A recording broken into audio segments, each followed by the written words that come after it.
नमस्कार, आप देख रहे हैं यंग बाइट्स। मैं हूं आपके साथ पूजा ठाकुर। आपको बता दें, लोकतंत्र सेनानी संघ द्वारा एक पत्रकार वार्ता की जा रही है जिसमें इमरजेंसी विक्टिम्स को कंपनसेशन दिए जाने की मांग की जा रही है। इसके अलावा कई और बातें जो है अपनी मुख्य रख रहे हैं। आइए जानते हैं क्या कुछ इनके मुद्दे हैं। संभवतः आपको ये मालूम हो कि पिछले कुछ वर्ष श्री रमेश अरोड़ा जो MLC थे भूतपूर्व, उन्होंने इस मुद्दे को कहीं कहीं उठाया था, प्रेस कॉन्फ्रेंस वगैरह भी की थी। और बीजेपी ऑफिस में जब स्वतंत्रता सेनानियों को, लोकतंत्र सेनानियों को सम्मानित किया जाता है तो वहाँ भी ये बात उठाई गई थी। लेकिन पिछले 50 वर्षों में जम्मू कश्मीर के लोकतंत्र सेनानियों के लिए कोई भी कल्याण कार्य नहीं हुआ। बीजेपी ने ज़रूर 25 जून को एक रिचुअल बनाया हुआ है, सम्मानित करते हैं वो, लेकिन गवर्नमेंट ऑफ इंडिया की तरफ से, राज्य सरकार की तरफ से ऐसा पहले कभी नहीं हुआ था। अब पिछले वर्ष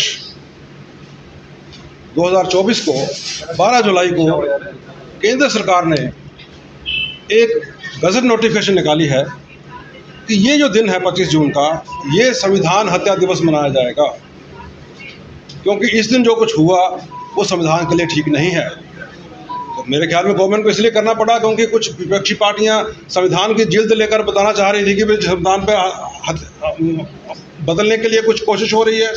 तो गवर्नमेंट को लगा होगा कि भाई बताएं इनको कि भाई संविधान किसने बदला था, आप ही लोगों ने संविधान का गला घोंटा था। तो इसलिए गवर्नमेंट ऑफ इंडिया का ये जो डिसीजन है, लोकतंत्र सेनानी संघ, हम इस डिसीजन का अभिनंदन करते हैं, समर्थन करते हैं। लेकिन प्रश्न ये पैदा होता है कि अब जबकि ऐसा सुना गया है कि पूरे साल भर, क्योंकि एमरजेंसी को 50 साल हो गए, तो 50 साल कार्यक्रम चलेंगे इस विषय पर कि इमरजेंसी में क्या हुआ था और कितनी गलत बात हुई थी और किन लोगों ने किया था और किन लोगों के साथ ज़्यादतियाँ हुई थी। हमें ये एक तकलीफ़ है, रोष है कि जम्मू कश्मीर में जिन लोगों के साथ ज़्यादतियाँ की गई उन लोगों का किसी ने हाल नहीं पूछा। गवर्नमेंट ने बिल्कुल हाल नहीं पूछा। क्यों नहीं पूछा? क्योंकि वो गवर्नमेंट ऐसे लोगों की थी जो उन्हीं लोगों के साथ थी जिन्होंने इमरजेंसी लगाई थी। बीच में कुछ ऐसा समय आया जब कुछ और लोगों की गवर्नमेंट भी आई, लेकिन हमारे साथ न्याय नहीं हुआ। हम विक्टिम के विक्टिम रहे, पीड़ित के पीड़ित रहे। ऐसा लगता है कि अपनी आवाज़ खुद जब नहीं उठाओ तो कोई भी आपके लिए कुछ नहीं करता है।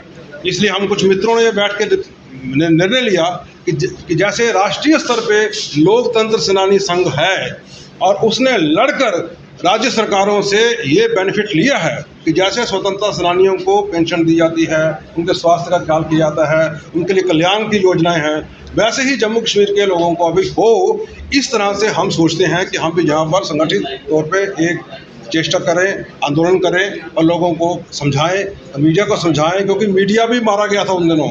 मीडिया हमारा मित्र है। मीडिया के लिए ही हम ये बात रख रहे हैं सामने कि देखिए कि इमरजेंसी लगाई केंद्र सरकार ने और राज्य सरकारें कुछ पेंशन दे रही हैं। तो बताइए, ये राज्य सरकार का विषय है कि केंद्र सरकार का विषय है?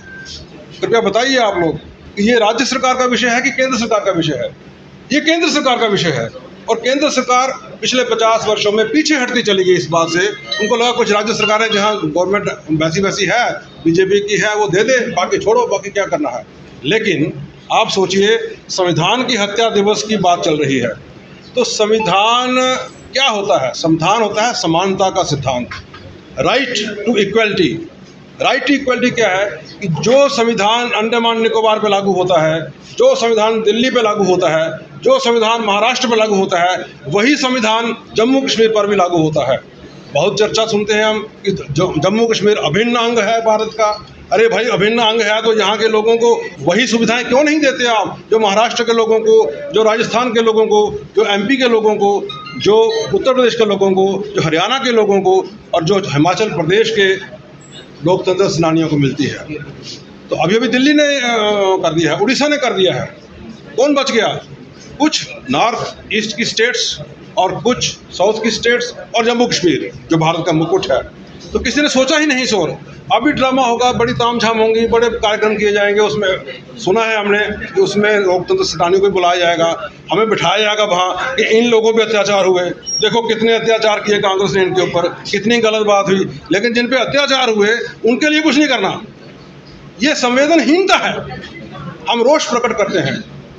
हम चुप रहे कई साल तक क्योंकि मोदी जी बहुत बड़े बड़े कामों में लगे हुए थे और उन्होंने बहुत बड़े बड़े काम किए हैं, लेकिन अब समय आ गया है। 50 साल एनफ, इमरजेंसी को 50 साल हो गए। हम में से 50% से ज़्यादा लोग मर चुके हैं, भगवान को प्यारे हो चुके हैं, बाकी लोग भी जाने वाले हैं। हम यहाँ पर चाहते हैं 20-25 लोग आए, लेकिन बीमार हैं लोग, उनको निराशा है। वो कहते हैं कुछ नहीं, जम्मू कश्मीर में कुछ नहीं होने वाला। ये बड़ी शर्म की बात है, ऐसा नहीं होना चाहिए। हम चाहते हैं कि हम गवर्नमेंट को सहयोग करें। अगर 1 साल मनाना है इन्होंने, तो हम चाहते हैं कि सभी लोग इसको अच्छी तरह से मनाएं, लेकिन गवर्नमेंट हमारा भी ख्याल रखे। गवर्नमेंट का सिस्टम ठीक नहीं है, यहाँ पर जम्मू कश्मीर में सिस्टम ठीक नहीं है, सरकारें बदलती हैं, सिस्टम वही है। तो हम उम्मीद करते हैं कि व्यक्तिगत चेष्टा के साथ गृह मंत्री अमित शाह जी और मोदी जी इस विषय को देखें